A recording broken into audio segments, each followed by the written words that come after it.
moistly. Speaking moistly. Keep 2 meters apart. Speaking moistly. Good afternoon, everyone. Thank you for joining us at another episode of Speaking Moistly. And with me again is Greg. Greg, how are you doing? I'm doing fantastic. How are you? I am doing well. I'm doing Good. well. Are you excited about all of the upcoming holidays, etc.? Of course, of course. Tentatively? Some face-to-face time with my loved ones. Absolutely, it makes Possibly. me feel human. Indeed. I think it's important as well.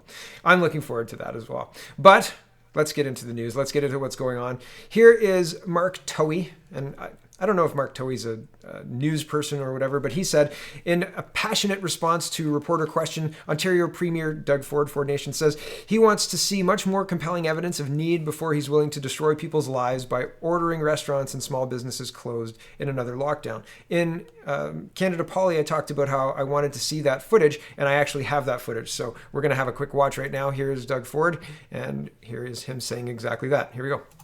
These restaurants, and I'm sure you went into restaurants, I have, they have been following the guidelines, have been putting up barriers, they're putting up masks, they have hand sanitizer, they're separating their tables by 6 feet. And because we have some bad actors, I'm going to demolish people's lives. I'm not prepared to do that right now, unless it's just hardcore evidence, it's widespread across an industry.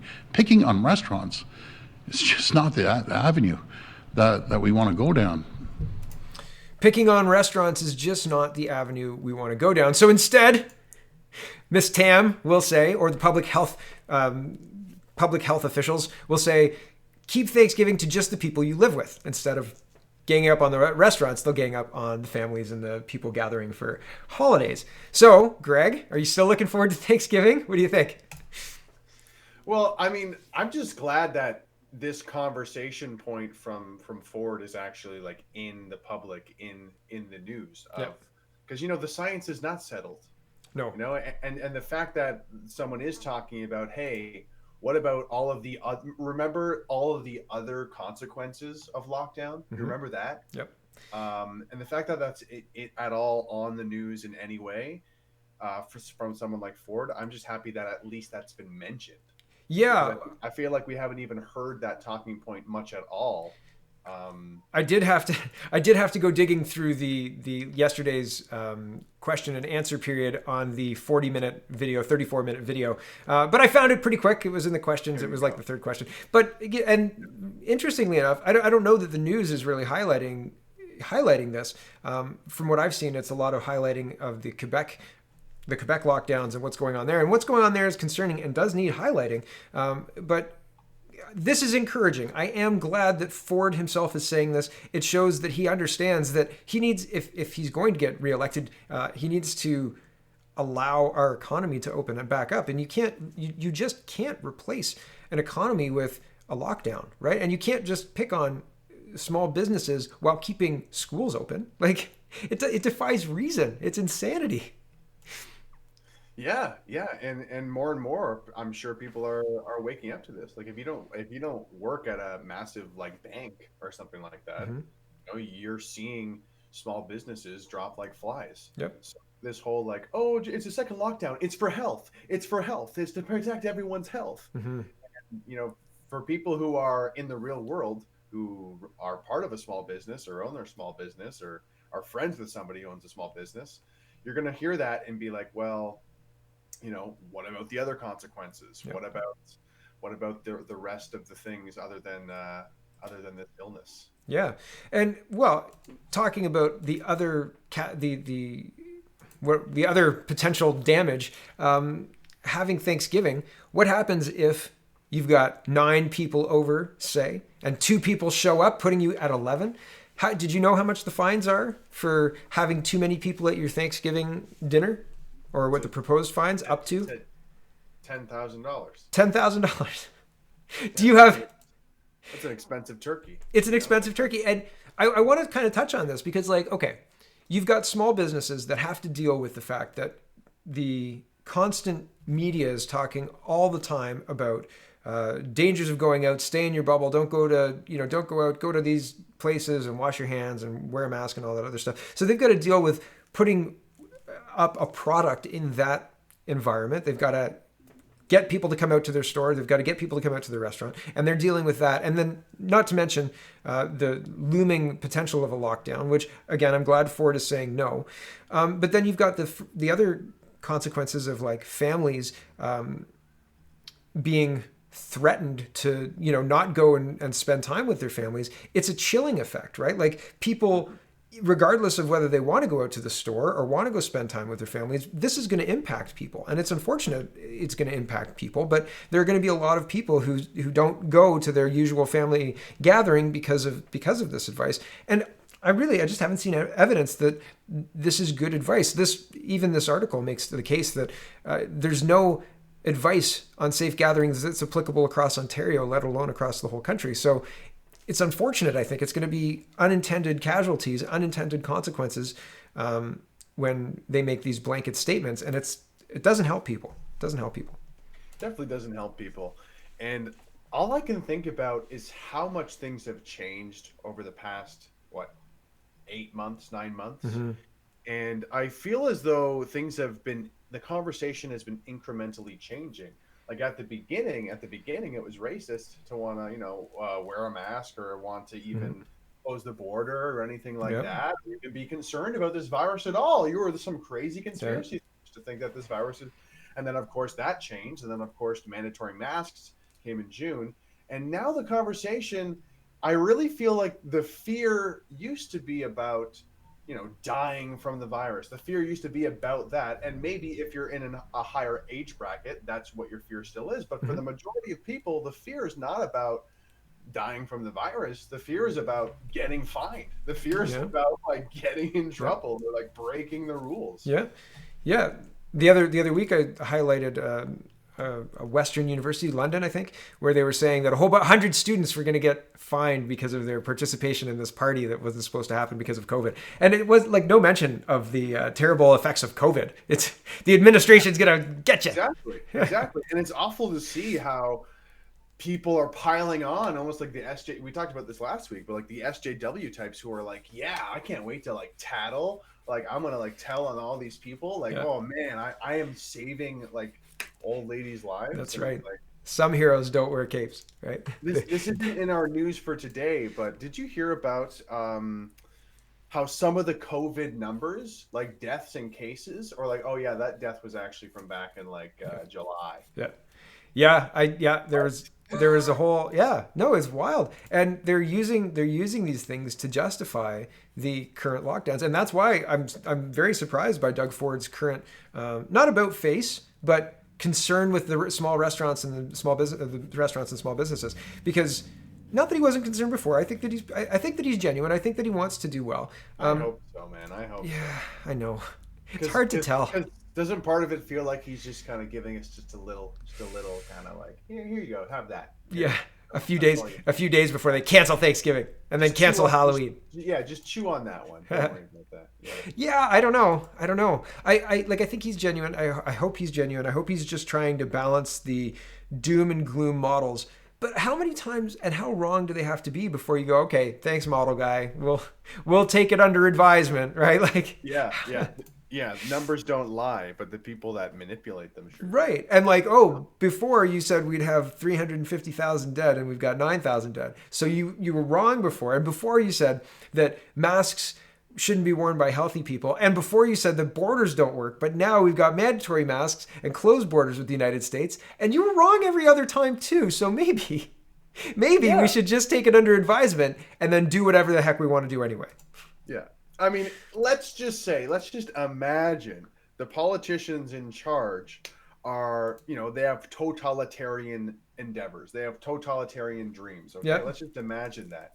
I'm not saying that's the case. Yes. But if they did, they would probably try to push as much totalitarian stuff as they could that they could get away with without the public being upset. Yeah. And I really feel like that's I don't know. Us Canadians, we seem to just roll over, and I don't know. It's really sad to watch, honestly. Yeah, well, it's a very interesting situation to be in, because the news media focuses. I was talking to a friend, and there was a news report I was talking about. It was actually this one, I think. Yeah, so this news report isn't nearly as strong in body as the headline is. It says Canada's public health communications meltdown here just in time for Thanksgiving. Why is Theresa Tam offering Thanksgiving advice? There's no advice on safe gatherings that's applicable across Ontario. That's probably the most valuable nugget from this article. It talks kind of and validates a lot of the theories around like COVID-19 and we've got to flatten the curve, and like it's got a lot of the modern zeitgeist sprinkled throughout, but then it questions some things, but not most things. Like it says, if you're going to listen to a public health officer, make it your local one. And then it talks about, how crazy Dr. Tam's. Did you see the Tim Hortons double tweet thing that she did? No. It was it was very, very stupid. And so the article talks about that, but it doesn't address the faulty testing, the false positives. It doesn't address the PCR cycling, like the high cycle rate that leads to the false positive. It doesn't address any of the real concerns about the conflicting information or anything like that. So the headline's really strong, but the body of it is just kind of half measures. It kind of agrees with what's going on. But if you question a couple of those things, you should be questioning the rest, and it doesn't go far enough, I think. But sorry, I'm kind of diatribing here. You gotta take what you can get when it comes to Canadian mainstream media. At least the headline is a little bit more hard hitting. I guess so.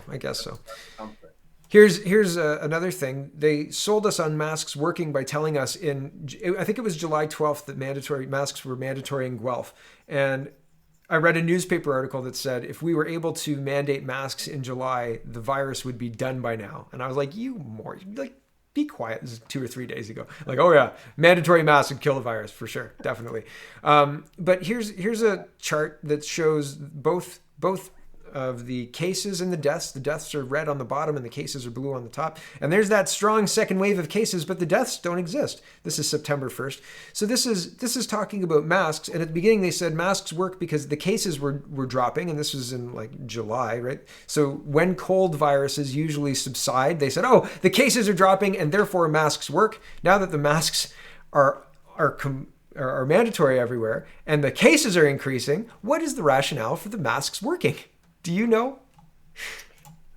Well, the big thing that needs to be mentioned here is the amount of testing that's going on. Yep. I would like to know how much more testing is going on, because I would imagine that has something to do with it. More tests, more cases. Yeah, while looking at this graph, almost a third or around 30% are false positive. Yep. So, yeah. So why are we destroying the economy? Why are we even entertaining half of this garbage? Why are we reimagining our culture to abide by masking? And not many people are dying. No.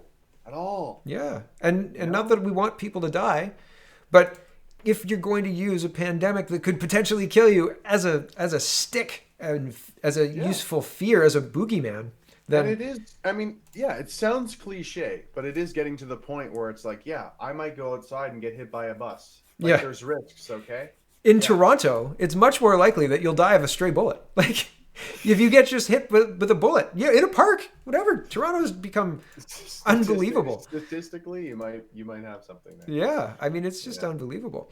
Here's just a tweet that I thought, I agree with all of that. It says, wouldn't a climate emergency be obvious? Wouldn't systemic racism be obvious?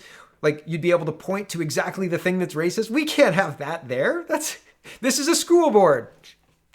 Wouldn't a global pandemic be obvious? I mean, if it wasn't for the politicians and the mainstream media shoving this down our throats 24/7, none of us would give these made-up issues a second thought. The BS is obvious, and yes. What I love about this tweet especially is the systemic racism one. If the systemic racism is so bad, then why are politicians, the news media, everywhere talking about how they're part of the system? Yeah. They're the ones who created the system. They're the ones who have created the system, and they're saying, it's really awful. It's really horrible. The whole system's racist. It's this guy's absolutely right. It would be obvious. Yes. And I think that the pandemic, the lockdown, has actually really helped the cause of the climate emergency and systemic racism and the global pandemic, because everyone's on their devices consuming more of this insane rhetoric one way or another. What was the one headline? It was like, if COVID doesn't kill us, climate change certainly will. That was from the Associated Press. Yeah. What? The AP's been holding water for the climate change stuff since 1989. Definitely. There was a trustee, a board board trustee, who had to step down from her position because she posted an image on Orange Shirt Day of her being in a school not wearing an orange shirt. How dare she? How dare she? And this is the thing, right? Like, our news has denigrated into petty gossip. Well, and I'm not trying to like undervalue like the Orange Shirt Day or anything like that. No. But it's like, somebody not wearing a t-shirt, really? Yep. This is the news item? This is the whole big story. The funny thing is, though, an Upper Grand District School Board trustee said, in an email said, the white victors of some battle wrote a biased history, and she, like, that's fine, but not wearing an orange t-shirt? Yeah, you got to get out. That's done. You're out. You see you later. Unbelievable. Yeah. Unbelievable. And just to kind of like put a cherry on this whole topic, like, we should be so lucky that worrying about climate change, like, that is such a first world problem. Worrying about like our society not being perfectly equul. Like, these are very much first world issues. Like, we should be so lucky that these are the things that we're getting all up in arms about. Well, and but it's so wrong-headed too. I mean, like the Planet of the Humans does a good job. Have you seen Planet of the Humans?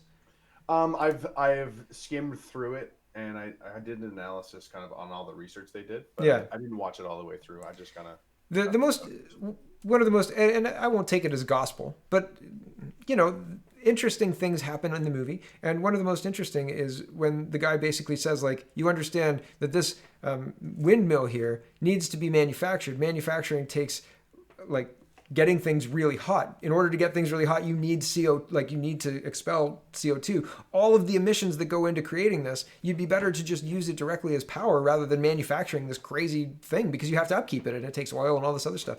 And he was so, like, disgusted because he didn't see it. And, like, yes, it's a first world problem that we're distracted by this, but it's the mask debate on steroids. And you can't, like, the mask debate, there's a lot of science that says masks don't do anything for spread with regard to respiratory viruses. They just spread through the mask, right? Like, it's if the mask isn't there, it's just inconvenient for a person to wear it, but it doesn't help anything, right? And the climate change thing, and you can prove that. You can do actual controlled studies that show, and people have done that about masks. Right. And I would think, just for the mask thing really quick, I think that the more logical argument is that when you're not breathing in fresh air, when you have a mask on, that's just going to be a net negative for your own respiratory health, to make you more susceptible to, all of it. To all of it.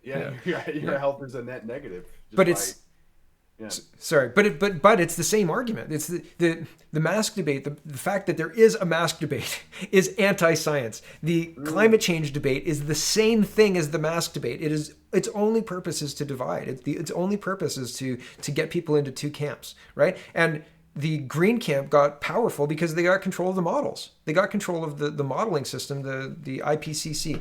And it's more than that, because they got control of the models, and it's, don't you believe in science? And yes, there's this strange dogmatic approach to talking about science. Yeah, and it's like, this is not the way science works. No, there's not a superior science. Like, it doesn't work that way. No, but they've been selling it. That's the scariest part. Oh, it's been selling like hotcakes, and people have been all over it. Climate change, everything's climate change. Cold weather, hot weather, it's all climate change. Yeah. Well, look at the science behind masks. The science behind masks. The economists, like, this morning, economists from Simon Fraser University released a report that said the Ontario mandatory mask mandate made a 25% difference. What absolute horseshit. They're economists. They're looking at modeling to say this. They're looking at modeling, and they're saying this is science? What horseshit. What absolute garbage. Bunk. And they sell it, just like you said, like science. It's science. Are you anti-science? Look, these economists said that it worked. Yeah, no, it's at the point now where they should be teaching in schools like, hey kids, just because there's a study done, like we're going to teach you how to actually look at a study and analyze it. It's like, Yeah. No, they're teaching. There's a study. There's a study. That's hate speech, man. They're teaching kids that's hate speech. Experts claim. That's all that's needed in the headline to get to get most people to say, well, the experts said. That's true, so it must be true. Researchers say. Experts from Simon Fraser University who've been purchased by the okay, the last stories for today. Communism creeping into Canada. Communism, yeah, I'll keep that. Here is a woman, and she spends 1 minute and 40 seconds telling her story. The link is in the description. You can watch the whole thing, but this is the important part. She didn't think that she'd be fighting communism in Canada after her father escaped mainland China and communism, but here she is, and here we are to listen to the story. Here we go. Born shortly after they arrived. I never thought in my entire lifetime that I would be standing here talking about this. Communism in Canada. It's not socialism, it's communism. All right, so there's one side of this last story coin. So communism, and this woman, and I agree with her quite enthusiastically. That's the wrong word. She thinks that communism is in Canada and that pieces are being moved to move us further down that road. And here's a City News article that says dozens of human rights faith groups call on Trudeau to dismantle white supremacist organizations. I'm not going to read this article, but I did read this article, and they don't name any white supremacist organizations. They just say there are about 300 of them, up from 150 of them, and they need to be dismantled by Justin Trudeau. I don't know how Justin Trudeau would do that, but I feel like this is all kind of connected. There's a juxtaposition there. There's the yin and the yang, and well, Greg, what do you think? I think one is a boogeyman. The whole white supremacist everywhere is a boogeyman that is created to almost justify the need for any left-wing party at all. Because when it comes to issues with the economy and all this, most politicians would be on the same page, but left-wing political parties, they're like, you need to look out for these horrible racists everywhere. And it's a huge part of their platform, like a huge part. If you talk to everyday people, it's always like, well, I'm not part of the racist side. And it's really, you're not wrong. Yeah. It is that simple. And it's so important for them to manufacture this boogeyman and to keep this boogeyman alive. And you turn on the TV, you can see it everywhere. You constantly see it everywhere. Let's talk more about race. Let's talk more about white supremacists. And they try so hard to play it up, and I bet you those 300 different groups are probably Facebook pages. And they found a comment, and okay, this group, that group, this group. And it's really sad because I mentioned Facebook, and it sounds silly, but people spend time, Antifa people in Canada, they spend time scouring Facebook looking for racist comments and saying look, I found a comment on the internet. Therefore, there's a therefore the KKK is operating in Canada. And it's that's a huge exaggeration. It's called the internet. There's a difference between the internet and real life. I don't have to explain this. But then, of course, when it comes to the other side of this, the worry of communists, I've heard this story so many times, actually through people who I met through the PPC, because it was people who are, new immigrants to Canada or have grown up in Canada. And if we don't call it communism, let's call it corrupt leadership. So many different new Canadian citizens came from countries that had corrupt leadership. Okay. And they recognized it and they wanted to escape it. And now there's so many of them that are speaking up and saying, yeah, I'm sensing some corrupt leadership. This is what I wanted to get out of. I came to Canada to get away from that. And do you hear them on the CBC? Do you hear these stories on the CBC? No. You hear these stories? No, you don't hear it at all. Complete radio silence. These people don't even exist. And I sent out a tweet the other week where, you know what? Let's call it how it is. The CBC, their bias is extreme. This is an extreme bias. They are literally deplatforming, dehumanizing, completely ignoring the stories of these people, the concerns of millions of Canadians, an entire province practically. Yep. You know, And this is not the bias of the CBC is not subtle anymore. It's No. not like a little innocent little thing. It's actually very nefarious and horrible. yeah, and in addition to ignoring these valid concerns, and when I was running for the PPC as well, the Polish hall would rent to us because they were like, we're anti-communist. We understand what's going on here. Those Antifa guys.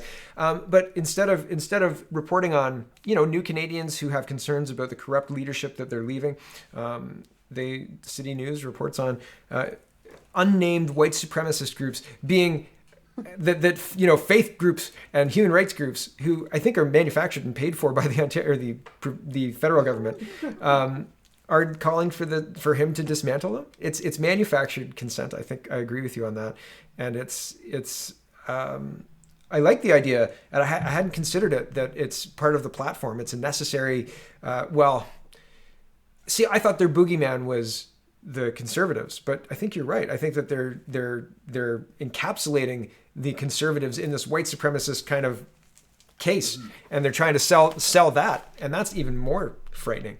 And what's even more frightening is there's a market for it. People are buying it left, right, and center. They're chatting about it. They're loving it, sharing it on Facebook. And anybody with a dissenting idea, well, they're a white supremacist, don't you know?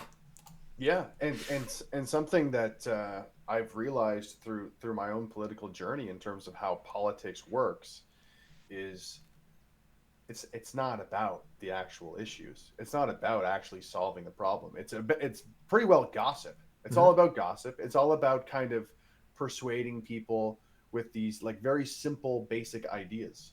And you're right. Like, all they talk about is white supremacists being everywhere. And then the thing they do with conservatives is like, oh, they're conservatives, but we really know what they're all like. They always like, cast doubt on their character. And then of course, if you've worn blackface less than 20 years ago, it's a learning experience. We can learn from this. Oh, yeah. Okay. Yeah. Yeah, it's the rules that only apply to conservatives and not liberals. It's the playbook is obvious, and yet we keep falling for, like, we being the opposition, the people who are and I don't know that it's like just the right necessarily, but like anybody who's frustrated with this. I think that you could be a strong center person who doesn't believe in I don't know, some strong right-wing idea, and still be frustrated by this government, and still be frustrated by the corruption, and still be frustrated by the lack of transparency and the lies and all of that other stuff too, right? I don't necessarily think that it's just a right-wing thing being frustrated, but I think the biggest problem about all of this is there's no cohesive way to push back. And I was talking about this with a friend of mine today, actually, because what you're pushing back with is the status quo. You're not saying we want to make it better necessarily. It would be better to go back to the status quo that we had, but you can't argue for the status quo because what they're doing is that they're not in power and they can poke holes all in your thing. Like, oh, these people are disaffected and these people in your system that takes care of everybody, right? And it's not supposed to take care of everybody. It's just supposed to give people an opportunity. You can potentially own this or work here or do this. You can have those opportunities, but it's up to you, right? But my point is maybe lost. No, yeah, it's the thing is what they're selling is appealing. It's appealing because it's like everybody wants to be a good person, especially Canadians. Everybody wants to be a good, well-to-do, agreeable Canadian. Hey, do you want to stop racism? Of course I want to stop racism. Who would disagree with that? And the issue is that it's well, I mean, they don't really want to stop racism. They're creating racism. They're creating more division than ever. They're using it to get reelected. Yeah. It's very ironic. It's like it's inverted. They actually create more hate and division than anything else. Yeah, it's a useful tool that they've learned how to wield quite effectively.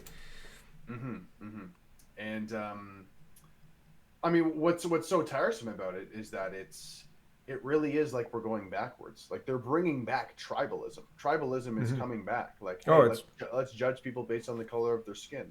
It's here. And I mean, you got to hand it to the PR people or whomever are kind of like orchestrating this, because it does seem pretty widespread. Yep. And people seem to be into it. But yeah, it's you've probably seen the meme before where it's like, Martin Luther King speech said today in 2020. Yeah, And, well, like, that's racist.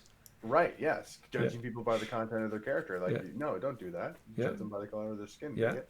And the group that they identify with. Yeah. Victim Olympics, baby.